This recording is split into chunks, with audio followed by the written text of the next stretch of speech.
ನಮಸ್ಕಾರ. ಕನ್ನಡ ಒನ್ಗೆ ಸ್ವಾಗತ. ನಾನು ಭಾಗ್ಯನಾರಾಯಣ ಬೊಗೋರಪು. ಸುಪ್ರೀಂ ಕೋರ್ಟ್ ವಿರುದ್ಧ ಬಿಜೆಪಿ ಕೆಂಡಾಗಿದೆ. ಬಿಜೆಪಿ ಮಾತ್ರ ಅಲ್ಲ, ಈ ದೇಶದ ಉಪರಾಷ್ಟ್ರಪತಿಗಳು ಸಹ ಕೆಂಡಾಗಿದ್ದಾರೆ. ಅವರಿಬ್ಬರು ಒಂದು ಮಟ್ಟಕ್ಕೆ ಅಟ್ಯಾಕ್ ಮಾಡ್ತಿದ್ರೆ, ಈ ₹2 ಟ್ರೋಲ್ಗಳು ಇರ್ತಾವಲ್ಲ, ಬಿಜೆಪಿಯ IT ಸೆಲ್ಲು, ಸಂಘ ಪರಿವಾರದ IT ಸೆಲ್ಲು, ಒಂದಷ್ಟು ಸಂಘ ಪರಿವಾರವನ್ನು ಮೆಚ್ಚಿಸೋದಕ್ಕೆ ಇರುವಂತಹ ಗೂಂಡಾ ಪಡೆಗಳು, ಅವು ಸಹ ಸುಪ್ರೀಂ ಕೋರ್ಟನ್ನು ತುಂಬ ಕೀಳು ಮಟ್ಟಕ್ಕೆ ಹೋಗಿ ಟೀಕೆ ಮಾಡ್ತಿದ್ದಾವೆ. ಕೆಟ್ಟದಾಗಿ ಸುಪ್ರೀಂ ಕೋರ್ಟಿನ ಮೇಲೆ ದಾಳಿ ಮಾಡ್ತಾ ಇದ್ದಾವೆ. ಇದಕ್ಕೆಲ್ಲ ಕಾರಣ ಏನು ಅಂದರೆ, ಎರಡು ಮುಖ್ಯವಾದಂತಹ ಸುಪ್ರೀಂ ಕೋರ್ಟ್ನ ನಡವಳಿಕೆಗಳು. ಒಂದು, ಗವರ್ನರ್ಗಳು ಮತ್ತು ರಾಷ್ಟ್ರಪತಿಗಳಿಗೆ ಬಿಲ್ಲುಗಳನ್ನು ಪಾಸ್ ಮಾಡೋದಕ್ಕೆ ಒಂದು ಸಮಯವನ್ನು ನಿಗದಿ ಮಾಡಿತ್ತು ಸುಪ್ರೀಂ ಕೋರ್ಟ್ ಕಳೆದ ವಾರ, 10-12 ದಿನಗಳ ಹಿಂದೆ. ಆ ಆದೇಶ ಬಂದ ನಂತರ ಸುಪ್ರೀಂ ಕೋರ್ಟ್ ಮೇಲೆ ಒಂದಷ್ಟು ಸಿಟ್ಟು ಮಾಡ್ಕೊಂಡಿದ್ರು. ಯಾಕೆ ಅಂತ ಹೇಳ್ತೀನಿ, ಪ್ಲಸ್ ಹೇಗೆ ಸಿಟ್ಟು ಮಾಡಿಕೊಂಡ್ರು ಅಂತಲೂ ಹೇಳ್ತೀನಿ. ಉಪರಾಷ್ಟ್ರಪತಿ ಯಾವ ಮಟ್ಟಕ್ಕೆ ಇಳಿದಿದ್ದಾರೆ ಈ ದೇಶದಲ್ಲಿ ಅನ್ನೋದನ್ನು ಹೇಳ್ತೀನಿ. ಆ ನಂತರ ಒಂದು ಕೇಸು ಅಂದರೆ ಅದು ವಕ್ಫ್ ಬೋರ್ಡ್ ವಿಚಾರವಾಗಿ ಮೋದಿ ನೇತೃತ್ವದ ಸರ್ಕಾರ ತಂದಿರುವಂತಹ ತಿದ್ದುಪಡಿ ಕಾಯ್ದೆ, ಏನು ಹೊಸ ಕಾನೂನಿದೆ, ಅದರ ವಿಚಾರವಾಗಿ ಸುಪ್ರೀಂ ಕೋರ್ಟ್ ತೆಗೆದುಕೊಂಡಿರುವ ನಿಲುವು. ಈ ಎರಡೂ ವಿಚಾರಗಳಲ್ಲಿಯೂ ಸಹ ಬಿಜೆಪಿಗೆ ಹಿನ್ನಡೆಯಾಗಿದೆ. ಆ ಕಾರಣಕ್ಕೆ ಬಿಜೆಪಿ ಈಗ ಸುಪ್ರೀಂ ಕೋರ್ಟ್ ವಿರುದ್ಧ ಮುಗಿಬಿದ್ದಿದೆ. ಮೊದಲಿಗೆ ಇದೆಲ್ಲವನ್ನು ಆರಂಭಿಸಿದ್ದು ಮಿಸ್ಟರ್ ಜಗದೀಪ್ ಧನ್ಕರ್, ಈ ದೇಶದ ಉಪರಾಷ್ಟ್ರಪತಿ. ಈ ದೇಶದಲ್ಲಿ ಹಾಗೆ ನೋಡಿದ್ರೆ ಉಪರಾಷ್ಟ್ರಪತಿ ಒಂದು ಅಲಂಕಾರಿಕ ಹುದ್ದೆ. ಅದಕ್ಕೆ ಯಾವ ಪವರ್ಸು ಇಲ್ಲ, ಯಾವ ಎಕ್ಸಿಕ್ಯೂಟಿವ್ ಪವರ್ಸು ಇಲ್ಲ, ಯಾವ ನಿರ್ಧಾರಗಳನ್ನು ತೆಗೆದುಕೊಳ್ಳುವಂತಹ ಪವರ್ಸು ಇಲ್ಲ. ಆದರೂ ಸಹ ಆ ಹುದ್ದೆ ಇದೆ. ಅದಕ್ಕೆ ಕಾರಣ ಏನು ಅಂದರೆ, ರಾಷ್ಟ್ರಪತಿಗಳು ವಿದೇಶ ಪ್ರವಾಸದಲ್ಲಿದ್ದಾಗ, ರಾಷ್ಟ್ರಪತಿಗಳು ನಿರ್ಧಾರಗಳನ್ನು ತೆಗೆದುಕೊಳ್ಳಲಾಗದಂತಹ ದೈಹಿಕ ಸ್ಥಿತಿಯಲ್ಲಿದ್ದಾಗ, ರಾಷ್ಟ್ರಪತಿಗಳು ಏನಾದರೂ ನಿಧನರಾದರೆ, ಇಂತಹ ಸನ್ನಿವೇಶಗಳಲ್ಲಿ ದೇಶದ ರಾಷ್ಟ್ರಪತಿಗಳ ಕರ್ತವ್ಯಗಳನ್ನು ನಿಭಾಯಿಸೋದಕ್ಕೆ ಅವರನ್ನು ಉಪರಾಷ್ಟ್ರಪತಿಯಾಗಿ ನೇಮಿಸಿರ್ತಾರೆ. ಅದು ಬಿಟ್ಟರೆ ಅವರು ರಾಜ್ಯಸಭೆಯಲ್ಲಿ ಚೇರ್ಮನ್ ಆಗಿ ಕೆಲಸ ಮಾಡ್ತಿರ್ತಾರೆ. ಇದು ಅವರ ಜವಾಬ್ದಾರಿ. ಆದರೆ ಒಮ್ಮೆ ಅವರು ಈ ಸಾಂವಿಧಾನಿಕ ಹುದ್ದೆಗೆ ಬಂದ ಮೇಲೆ, ಉಪರಾಷ್ಟ್ರಪತಿ ಅಂತ ಆದಮೇಲೆ, ಅವರು ಯಾವುದೇ ಪಕ್ಷಕ್ಕೆ ಸಂಬಂಧಪಟ್ಟವರಾಗಿರಲ್ಲ. ಏನೇ ಆದರೂ ಸಹ ಅವರು ಒಂದು ಪಕ್ಷದಿಂದನೇ ಬಂದಿರ್ತಾರೆ. ಆ ಪಕ್ಷ ಯಾವ ಆಡಳಿತ ಪಕ್ಷ ಇರುತ್ತೋ ಆ ಪಕ್ಷದವರೇ ಅವರನ್ನು ನೇಮಿಸಿರ್ತಾರೆ. ಆದರೆ ಒಮ್ಮೆ ರಾಷ್ಟ್ರಪತಿ, ಉಪರಾಷ್ಟ್ರಪತಿ, ರಾಜ್ಯಪಾಲ ಅಂತ ಆದಮೇಲೆ ಅವರು ಪಕ್ಷಕ್ಕೆ ರಾಜೀನಾಮೆ ಕೊಟ್ಟಿರ್ತಾರೆ. ಪಕ್ಷಾತೀತರಾಗಿ ಕೆಲಸ ಮಾಡಬೇಕಾಗುತ್ತೆ. ಜಗದೀಪ್ ಧನ್ಕರ್ ಸಹ ಬಿಜೆಪಿಗೆ ರಾಜೀನಾಮೆ ಕೊಟ್ಟಿರ್ತಾರೆ. ಪ್ಲಸ್ ಅವರು ಓತು ತೆಗೆದುಕೊಳ್ಳುವಾಗ, ಪ್ರಮಾಣ ವಚನ ಸ್ವೀಕರಿಸುವಾಗ, ನಾನು ಯಾವುದೇ ಪಕ್ಷದ ಪರ ಇರೋದಿಲ್ಲ ಇನ್ಮೇಲೆ ಅಂತ ಪ್ರಮಾಣ ವಚನವನ್ನು ಸ್ವೀಕರಿಸಿರ್ತಾರೆ. ಅದೆಲ್ಲವನ್ನು ಪಕ್ಕಕ್ಕೆ ಸರಿಸಿ, ಅದೆಲ್ಲವನ್ನು ಮರೆತು ಅವರು BJPಯ ಏಜೆಂಟ್ ರೀತಿ, ನರೇಂದ್ರ ಮೋದಿಯ ಏಜೆಂಟ್ ರೀತಿ ವರ್ತಿಸಿದ್ದಾರೆ. ಮಿಸ್ಟರ್ ಜಗದೀಪ್ ಧನ್ಕರ್ ಸೀದಾ ಸುಪ್ರೀಂ ಕೋರ್ಟನ್ನು ದಾಳಿ ಮಾಡಿದ್ದಾರೆ. ರಾಷ್ಟ್ರಪತಿಗಳಿಗೆ ಆದೇಶ ಕೊಡುವ ಅಧಿಕಾರ ಸುಪ್ರೀಂ ಕೋರ್ಟಿಗೆ ಇದೆಯಾ ಅನ್ನುವ ಪ್ರಶ್ನೆಯನ್ನು ಹುಟ್ಟುಹಾಕಿದ್ದಾರೆ. ಆ ಮೂಲಕ ರಾಷ್ಟ್ರಪತಿಗಳಿಗೆ ಆದೇಶ ಕೊಟ್ಟಿದ್ದನ್ನು, ಏನೋ ಮಸೂದೆಗಳನ್ನು ನಿಗದಿತ ಸಮಯದ ಒಳಗೆ ಸಹಿ ಹಾಕಿ ಅಥವಾ ವಾಪಸ್ ಕಳಿಸಿ, ಅದನ್ನು ನಿರ್ಧಾರ ಮಾಡೋದಕ್ಕೆ 3 ತಿಂಗಳ ಅವಧಿಯನ್ನು ಫಿಕ್ಸ್ ಮಾಡಿದ್ದೀವಿ ನಿಮಗೆ ಅಂತ ಸುಪ್ರೀಂ ಕೋರ್ಟ್ ಹೇಳಿದ್ದಕ್ಕೆ ತುಂಬ ಸಿಟ್ಟಾಗಿದ್ದಾರೆ. ಯಾಕೆಂದರೆ ರಾಜ್ಯಪಾಲರನ್ನು ಬಳಸ್ಕೊಂಡು ಯಾವೆಲ್ಲ ರಾಜ್ಯಗಳಲ್ಲಿ BJPಯೇತರ ಸರ್ಕಾರ ಇದೆಯೋ ಅಲ್ಲಿ ನರೇಂದ್ರ ಮೋದಿ ಮತ್ತು ಅಮಿತ್ ಶಾ ಆಟ ಆಡ್ತಾ ಇದ್ರು. ತಮಿಳುನಾಡಿನಿಂದ ಒಂದು ಕೇಸ್ ಹೋಯಿತು ಸುಪ್ರೀಂ ಕೋರ್ಟ್ಗೆ. ಅಲ್ಲಿರುವ ರಾಜ್ಯಪಾಲರು 3 ವರ್ಷ 4 ವರ್ಷ ಆದರೂ ಸಹ ತಮಗೆ ಕಳಿಸಿಕೊಟ್ಟಂತಹ ಫೈಲುಗಳನ್ನು ಕೆಳಗಡೆ ಹಾಕ್ಕೊಂಡು ನೆಮ್ಮದಿಯಾಗಿ ಕೂತಿದ್ರು ಬೆಚ್ಚಗೆ. ಯಾಕೆ? ರಾಜ್ಯ ಸರ್ಕಾರಕ್ಕೆ ಕಿರಿಕಿರಿ ಮಾಡೋದಕ್ಕೆ. ಅದಕ್ಕೆ ಅವರು ಸುಪ್ರೀಂ ಕೋರ್ಟ್ಗೆ ಹೋಗಿದ್ದರು. ರಾಜ್ಯಪಾಲರು ಹೀಗೆ ಮಾಡ್ತಿದ್ದಾರೆ, ನಾವು ಹೇಗೆ ಸರ್ಕಾರ ನಡೆಸೋದು?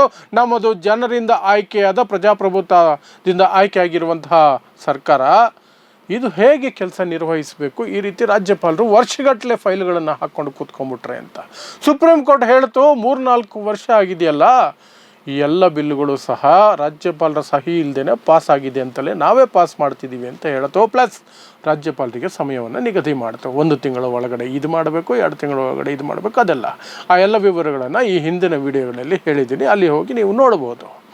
ಅದೇ ರೀತಿ ರಾಷ್ಟ್ರಪತಿಗಳಿಗೂ ಸಹ ಸಮಯ ನಿಗದಿ ಮಾಡ್ತು. ಇದು BJPಗೆ ಹಿನ್ನಡೆ, ನರೇಂದ್ರ ಮೋದಿಗೆ ಹಿನ್ನಡೆ ಅಂದಮೇಲೆ ಜಗದೀಪ್ ಧನ್ಕರ್ ಅವರು ರೊಚ್ಚಿಗೆದ್ಬಿಟ್ರು. ಸುಪ್ರೀಂ ಕೋರ್ಟ್ ಮಿಸೈಲ್ ಆಗಿಬಿಟ್ಟಿದೆ, ನ್ಯೂಕ್ಲಿಯರ್ ಮಿಸೈಲ್ ಸರ್ಕಾರದ ಮೇಲೆ ದಾಳಿ ಮಾಡ್ತಿದೆ, ಆಡಳಿತದಲ್ಲಿ ಮಧ್ಯಪ್ರವೇಶ ಮಾಡ್ತಾ ಇದೆ. ಸುಪ್ರೀಂ ಕೋರ್ಟ್ ಈ ರೀತಿ ಹೇಳೋದಾದರೆ, ಆದೇಶಗಳನ್ನು ಕೊಡೋದಾದರೆ ಸಂಸತ್ತು ಯಾಕಿರಬೇಕು? ಸುಪ್ರೀಂ ಕೋರ್ಟ್ ಸೂಪರ್ ಸಂಸತ್ತು ಆಗ್ತಾ ಇದೆ, ಸಂಸತ್ತಿಗಿಂತ ಮೇಲೆ ಅಂದ್ಕೊಂಡ್ಬಿಟ್ಟಿದೆ ಅಂತ ಇವರು ಒಂದಷ್ಟು ವಿವಾದವನ್ನು ಎಬ್ಸಿದ್ರು. ಆ ನಂತರ ಈ ವಕ್ಫ್ ಬೋರ್ಡ್ ವಿಚಾರವಾಗಿಯೂ ಸಹ ಕೇಸ್ ಹೋಯಿತು ಸುಪ್ರೀಂ ಕೋರ್ಟ್ಗೆ. ವಕ್ಫ್ ಬೋರ್ಡ್ ವಿಚಾರವಾಗಿ ಸುಪ್ರೀಂ ಕೋರ್ಟ್ಗೆ ಕೇಸು ಹೋದ ತಕ್ಷಣ ಸುಪ್ರೀಂ ಕೋರ್ಟ್ ನೋಡಿತು, ಇದು ಅಸಂವಿಧಾನಾತ್ಮಕವಾದಂತಹ ಕೆಲವು ಅಂಶಗಳನ್ನು ಒಳಗೊಂಡಿದೆ ಅನ್ನೋದು ಅದಕ್ಕೆ ಮನವರಿಕೆ ಆಯಿತು. ಏನಾಯಿತು ಗೊತ್ತಿಲ್ಲ. ಕೆಲವು ಅಂಶಗಳನ್ನು ಹಿಡ್ಕೊಂಡು ಈ ಕಾಯ್ದೆಯ ಕೆಲವು ಅಂಶಗಳಿಗೆ ತಡೆ ನೀಡುವ ಮನಸ್ಥಿತಿಗೆ ಸುಪ್ರೀಂ ಕೋರ್ಟ್ ಬಂತು. ಸುಪ್ರೀಂ ಕೋರ್ಟ್ ಆ ಮನಸ್ಥಿತಿಗೆ ಬಂದ ತಕ್ಷಣವೇ ಸರ್ಕಾರನೇ ದುಂಬಾಲು ಬಿದ್ದು, ಇಲ್ಲ ನೀವು ಸ್ಟೇ ಕೊಡೋಕ್ಕೆಲ್ಲ ಹೋಗಬೇಡಿ, ನಮಗೆ ಸ್ವಲ್ಪ ಕಾಲಾವಕಾಶ ಕೊಡಿ, ನಾವು ನಿಮಗೆ ವಿವರಣೆಯನ್ನು ಕೊಡ್ತೀವಿ, ಅಲ್ಲಿಯವರೆಗೆ ನಾವೇ ಸ್ಟೇ ಹಾಕ್ಕೊಳ್ತೀವಿ ಅಂತ ಹೇಳಿ 1 ವಾರ ಸಮಯವನ್ನು ಪಡ್ಕೊಳ್ತು ಕೇಂದ್ರ ಸರ್ಕಾರ. ಆ ಕೇಸು ಮೇ 5ನೇ ತಾರೀಕಿಗೆ ವಿಚಾರಣೆಗೆ ಮುಂದೂಡಲಾಯಿತು. ಈ ಎರಡೂ ಪ್ರಕರಣಗಳು ನಡೆದಿದ್ದೇ ತಡ ಸುಪ್ರೀಂ ಕೋರ್ಟ್ ಮೇಲೆ ಎಲ್ಲರೂ ಮುಗಿಬಿದ್ರು. BJP IT ಸೆಲ್ಗಳು ಎಲ್ಲ ಮುಗಿಬಿದ್ರು. ಅವರ ಈ ಸಿಟ್ಟಿಗೆ ಮೊಳಕೆ ಅಥವಾ ಸ್ಟಾರ್ಟಿಂಗ್ ಪಾಯಿಂಟ್ ಇತ್ತಲ್ಲ, ಅದು ಆ್ಯಕ್ಚುಲಿ ಈ 2 ಪ್ರಕರಣ ಅಲ್ಲ, ಇದಕ್ಕಿಂತ ಮೊದಲಿನ ಒಂದು ಪ್ರಕರಣ.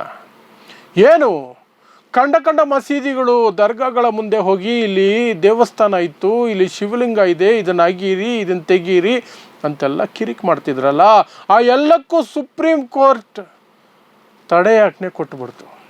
1991ರ ಪೂಜಾ ಸ್ಥಳಗಳ ಕಾಯ್ದೆ ಇದೆ, ಅದರ ಪ್ರಕಾರ ಬಾಬರಿ ಮಸೀದಿ ಬಿಟ್ಟು ಬೇರೆ ಯಾವ ಪೂಜಾ ಸ್ಥಳಕ್ಕೂ ಸಹ ಇಂತಹ ಕೇಸುಗಳಿಗೆ ಅಲೌಡ್ ಇಲ್ವಲ್ಲ.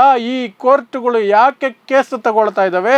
ನಾವು ಮುಂದಿನ ಆದೇಶ ಕೊಡುವವರೆಗೂ ಯಾವ ಕೇಸನ್ನು ಹೊಸದಾಗಿ ತೆಗೆದುಕೊಳ್ಳಬಾರ್ದು, ಹಳೇದಾಗಿ ಯಾವ ಕೇಸನ್ನು ತೆಗೆದುಕೊಂಡಿದ್ದಾವೋ ಕೋರ್ಟ್ಗಳು ಅವುಗಳ ಬಗ್ಗೆ ಯಾವ ವಿಚಾರಣೆಯನ್ನು ನಡೆಸಬಾರ್ದು, ಅದರ ಬಗ್ಗೆ ಯಾವ ಕ್ರಮವನ್ನು ಕೈಗೊಳ್ಳಬಾರ್ದು ಅಂತ ಹೇಳಿಬಿಡ್ತು. ಇದು ಸಹ ಸಿಟ್ಟಾಯಿತು. RSS, BJP, ಸಂಘ ಪರಿವಾರ ಕೆಂಡ ಆಗೋಯ್ತು. ಕಾಯ್ತಾ ಇದ್ರು, ಅವಕ್ಕೆ ಈ 2 ಸಿಕ್ತು, ರಾಷ್ಟ್ರಪತಿ ಗವರ್ನರ್ ವಿಚಾರ, ವಕ್ಫ್ ಬೋರ್ಡ್ ವಿಚಾರ. ಆ ನಂತರನೇ ಈ ದಾಳಿಗಳು ದೊಡ್ಡ ಮಟ್ಟಕ್ಕೆ ಬಂದಿತ್ತು. ಆದರೆ ಇದೆಲ್ಲವೂ ಸ್ಟಾರ್ಟ್ ಆಗಿದ್ದರಿಂದ ಹಿಡಿದು ಆ 3 ಪ್ರಕರಣಗಳಿದ್ದಾವಲ್ಲ, ಎಲ್ಲವೂ ನಡೆದಿದ್ದು ಜಸ್ಟಿಸ್ ಸಂಜೀವ್ ಖನ್ನಾ ಅವರು ಮುಖ್ಯ ನ್ಯಾಯಮೂರ್ತಿ ಆದ ನಂತರ. ಸುಪ್ರೀಂ ಕೋರ್ಟ್ನ ಮುಖ್ಯ ನ್ಯಾಯಮೂರ್ತಿಯಾಗಿ ಸಂಜೀವ್ ಖನ್ನಾ ಅವರು ಬಂದ ತಕ್ಷಣವೇ ಆ ಮಸೀದಿಗಳ ಕೆಳಗೆ ಲಿಂಗ ಹುಡ್ಕೋತಿಗೆ ಬ್ರೇಕ್ ಹಾಕಿದ್ರು. ರಾಜ್ಯಪಾಲರು ರಾಷ್ಟ್ರಪತಿಗಳಿಗೆ ಒಂದು ನಿಗದಿಪಡಿಸಿದ್ರು, ಸಮಯ ನಿಗದಿ. ವಕ್ಫ್ ಬೋರ್ಡ್ ವಿಚಾರವಾಗಿ ಈ ರೀತಿ ನಿಲುವನ್ನು ತೆಗೆದುಕೊಂಡ್ರು. ಹಾಗಾಗಿ ಸಂಜೀವ್ ಖನ್ನಾ ಇವರಿಗೆ ವಿಲನ್ ಆಗೋದ್ರು. ಈ ಹಿಂದೆ ಇದ್ದಂತಹ ಚೀಫ್ ಜಸ್ಟಿಸ್ ಚಂದ್ರಚೂಡ್ ಅವರು ಸರ್ಕಾರಕ್ಕೆ ಅನುಕೂಲವಾಗುವ ರೀತಿಯಲ್ಲಿಯೇ ತೀರ್ಪುಗಳನ್ನು ಕೊಡ್ತಾ ಇದ್ರು ಅನ್ನೋದು ಅವರ ಮೇಲಿರುವ ದೊಡ್ಡ ಆರೋಪ. ಅದಕ್ಕೆ ಅವರೇ ಒಂದು ರೀತಿಯಾಗಿ ಬಲ ಕೊಡೋ ರೀತಿಯಲ್ಲಿ ಸಿಟ್ಟಿಂಗ್ ಚೀಫ್ ಜಸ್ಟಿಸ್ ಆಗಿದ್ದರೂ ಸಹ ಪ್ರೈಮ್ ಮಿನಿಸ್ಟರ್ ನಮ್ಮ ಮನೆಗೆ ಕರೆದು ಪೂಜಾ ವಿಧಾನಗಳನ್ನು ಮಾಡಿಸಿ ಅವ್ರ ಕೈಯಲ್ಲಿ ಆ ಫೋಟೋಗಳನ್ನು ಹಂಚ್ಕೊಂಡಿದ್ರು. ಪ್ಲಸ್ ಬಾಬರಿ ಮಸೀದಿಯ ವಿಚಾರವಾಗಿ ಆ ಜಾಗದ ಬಗ್ಗೆ ತೀರ್ಪು ಕೊಟ್ಟಾಗ, ಅದನ್ನು ಹಿಂದೂಗಳಿಗೆ ಕೊಡುವ ತೀರ್ಪು ಕೊಟ್ಟಾಗ ನಾನು ದೇವರನ್ನು ಕೇಳಿದ್ದೆ ಏನು ತೀರ್ಪು ಕೊಡಬೇಕು ಅಂತ. ದೇವರು ಹೇಳಿದ ರೀತಿಯಲ್ಲಿ ತೀರ್ಪು ಕೊಟ್ಟೆ ಅನ್ನುವ ಮೂಲಕ ಹಿಂದೂಗಳ ಪರವಾಗಿ ನಾನಿದ್ದೆ ಅನ್ನೋದನ್ನು ಪರೋಕ್ಷವಾಗಿ ಹೇಳದಂಗೆ ಆಯಿತು ಚಂದ್ರಚೂಡು. ಅಂತಹ ಚೀಫ್ ಜಸ್ಟಿಸ್ಸಿಂದ ದಿಢೀರಂತ ಒಂದು ಚೀಫ್ ಜಸ್ಟಿಸ್ ಬಂದು BJP ಸರ್ಕಾರ, ಮೋದಿ ಸರ್ಕಾರ ಮಾಡ್ತಾ ಇರೋದು ಅಸಂವಿಧಾನಿಕ, ಕಾನೂನು ಬಾಹಿರ ಅನ್ನುವಂತಹ ತೀರ್ಪುಗಳನ್ನು, ಆದೇಶಗಳನ್ನು, ನಡವಳಿಕೆಯನ್ನು ತೋರಿಸಿದಾಗ ಸಿಟ್ಟಾಗೋದು ಸಹಜ. ಇವರು ಸಿಟ್ಟಾದರು. ಈ ಕಡೆ ಜಗದೀಪ್ ಧನ್ಕರ್ ನಾನು ಹೇಳ್ದಂಗೆ ಸುಪ್ರೀಂ ಕೋರ್ಟ್ನ ರಾಷ್ಟ್ರಪತಿಗಳಿಗೆ, ಗವರ್ನರ್ಗಳಿಗೆ ಆದೇಶ ಕೊಟ್ಟಿದ್ದ ವಿಚಾರವಾಗಿ ಆವೇಶಭರಿತವಾಗಿ ಅಥವಾ ಆಕ್ರೋಶ ಹೊರ ಹಾಕಿದರೆ ಇನ್ನೊಂದಷ್ಟು ಅದಕ್ಕಿಂತ ಕೆಳಗಿರುವಂತಹ MP, ಮೆಂಬರ್ ಆಫ್ ಪಾರ್ಲಿಮೆಂಟ್, ಸಂಸದ ನಿಶಿಕಾಂತ್ ದುಬೆ ಅಂತ, ಈ ಮನುಷ್ಯನಿಗೆ ಸಂಸತ್ತಿನ ಒಳಗೂ ಹೊರಗೂ ಬರೀ ಇಂಥ ಕೊಳಕು ಮಾತಾಡೋದೇ ಅಭ್ಯಾಸ. ಅದಕ್ಕೆ ಅಂತಲೇ ಪಕ್ಷದಲ್ಲಿ ಇಟ್ಕೊಂಡಿರೋದು. ಕಿರ್ಚಾಡೋದಕ್ಕೆ ಸ್ಮೃತಿ ಇರಾನಿ ಇವಾಗಿಲ್ವಲ್ಲ, ಸೋತು ಮನೆಗೆ ಹೋಗಿದಾರಲ್ಲ, ಆ ಜಾಗ ತುಂಬೋದಕ್ಕೆ ನಿಶಿಕಾಂತ್ ದುಬೆನ ಈಗ BJP ಇಟ್ಕೊಂಡಿದೆ. ಆ ವ್ಯಕ್ತಿ ಸುಪ್ರೀಂ ಕೋರ್ಟ್ ಬಗ್ಗೆ ಮಾತ್ರ ಅಲ್ಲ, ನೇರವಾಗಿ chief justice of India Sanjeev Khanna ಅವರ ಹೆಸರು ಹೇಳಿ ಇವರು ದೇಶದಲ್ಲಿ ಧರ್ಮಯುದ್ಧಕ್ಕೆ ನಾಂದಿ ಹಾಡ್ತಿದ್ದಾರೆ, ಪ್ರಚೋದನೆ ಕೊಡ್ತಿದ್ದಾರೆ ಅಂದ್ಬಿಟ್ರು.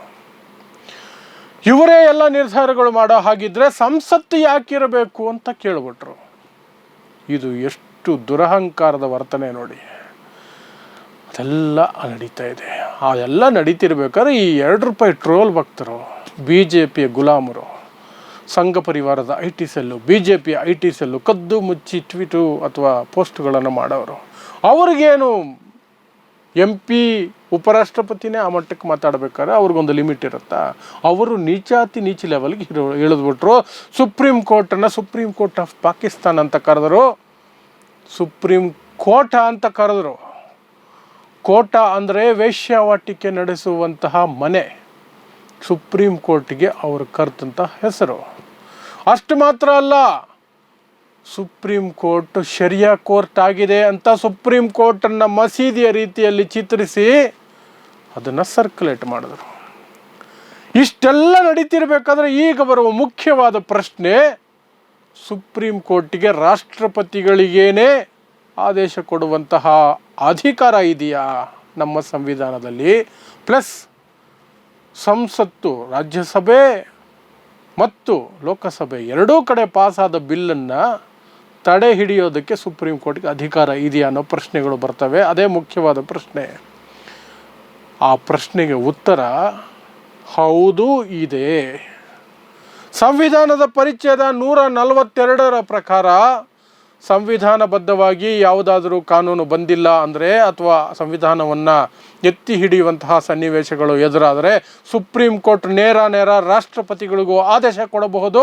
ಸಂಸತ್ತಿನಲ್ಲಿ 2 ಸದನಗಳಲ್ಲಿ ಪಾಸಾದ ಬಿಲ್ಲನ್ನು ಸಹ ರದ್ದು ಮಾಡಬಹುದು. ಹೀಗೆ ನಮ್ಮ ಸಂವಿಧಾನನೇ ಅವರಿಗೆ ಅಧಿಕಾರ ಕೊಟ್ಟಿದೆ. ಆ ಅಧಿಕಾರವನ್ನೇ ಸುಪ್ರೀಂ ಕೋರ್ಟ್ ಬಳಸ್ತಾ ಇದೆ. ಸುಪ್ರೀಂ ಕೋರ್ಟಿನ ಆದೇಶವನ್ನು ಸಹ ಉಲ್ಟಾ ಮಾಡುವ ಅಧಿಕಾರ ಸಂಸತ್ತಿಗಿದೆ. ಅಲ್ಲಿ 2/3 ಮೆಜಾರಿಟಿ ಬೇಕು. 2/3 ಮೆಜಾರಿಟಿ ಇದ್ದರೆ ಸುಪ್ರೀಂ ಕೋರ್ಟ್ ಕೊಡುವ ಯಾವುದೇ ಜಡ್ಜ್ಮೆಂಟನ್ನು ಸಹ ಸಂಸತ್ತಿನಲ್ಲಿ ಕ್ಯಾನ್ಸಲ್ ಮಾಡಬಹುದು, ರದ್ದು ಮಾಡಬಹುದು.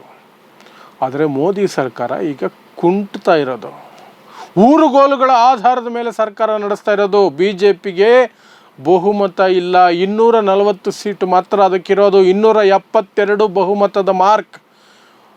ಅವರು ಬೇರೆ ಪಕ್ಷಗಳ ಸಪೋರ್ಟಿನ ಮೇಲೆ ಒಂದು ಮೈತ್ರಿ ಸರ್ಕಾರ ನಡೆಸ್ತಾ ಇರೋದು. ಮೈತ್ರಿ ಸರ್ಕಾರದಲ್ಲಿ ಮುಖ್ಯವಾದ ಭಾಗ ಆಗಿರುವಂತಹದ್ದು ಮಿಸ್ಟರ್ ನಿತೀಶ್ ಕುಮಾರ್, ಚಂದ್ರಬಾಬು ನಾಯ್ಡು. ಅವರ ಸಹಾಯ ಇಲ್ಲದೆ ನರೇಂದ್ರ ಮೋದಿ ಒಂದು ಕ್ಷಣವೂ ಸಹ ಈ ದೇಶದ ಪ್ರಧಾನಿಯಾಗಿ ಮುಂದುವರಿಯೋದಕ್ಕೆ ಸಾಧ್ಯ ಇಲ್ಲ.